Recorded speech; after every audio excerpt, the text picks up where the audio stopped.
মাহে মুহররম এটা এমনই একটি মাস, এটা এমনই একটি চাঁদ, যেই মাসটা আরবি 12 মাসের মধ্যে সম্মানিত মাসের অন্যতম একটি মাস। কারণ যেই মাসের 10 তারিখে সংগঠিত হয়েছিল পবিত্র আশুরা। এখন এই আশুরা কেন বলা হয়? কারণ এই আশুরা অর্থাৎ আরবি মুহররম মাসের 10 তারিখে আরবি ভাষায় বলা হয় আশুরা, অর্থাৎ 10কে আরবিতে আশারা বা আশুরা বলা হয়। আর আশুরা এটা বহু বছর শব্দ। তার কারণ হলো যে এই পবিত্র আশুরার দিনে শুধু কারবালার প্রান্তরে ইমাম হুসাইন রাদিয়াল্লাহু তাআলা আনহু শাহাদাত বরণ করেন নাই, বরঞ্চ এই আশুরার পবিত্র দিনে নমরুদের অত্যাচার থেকে হজরতে মুসা আলাইহিস সালামকে, হজরতে ইব্রাহিম আলাইহিস সালামকে মুক্ত করা হয়েছিল। নমরুদের অগ্নিকুণ্ড থেকে মুসলিম মিল্লাতের আদি পিতা হজরতে বাবা ইব্রাহিম আলাইহিস সালামকে অগ্নিকুণ্ড থেকে মুক্ত করা হয়েছিল।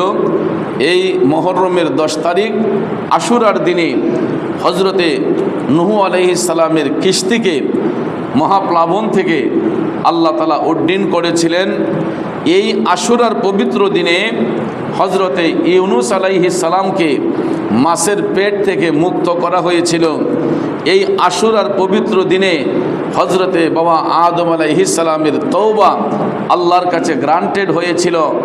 এই আশুরার পবিত্র দিনে কারবালার প্রান্তরে নবীজির কলিজার টুকরা নাতি আহলে বায়াতের অন্যতম সদস্য যিনি হলেন ইমামে মকাম ইমাম হুসাইন রাদিয়াল্লাহু তাআলা আনহুকে মুসলিম নামের নরপিশাচগুলা কারবালার ময়দানে রক্তে লাল করে দেহ মুবারক থেকে ওনার কেল্লা মুবারক আলাদা করে ওনাকে শহীদ করেছিল।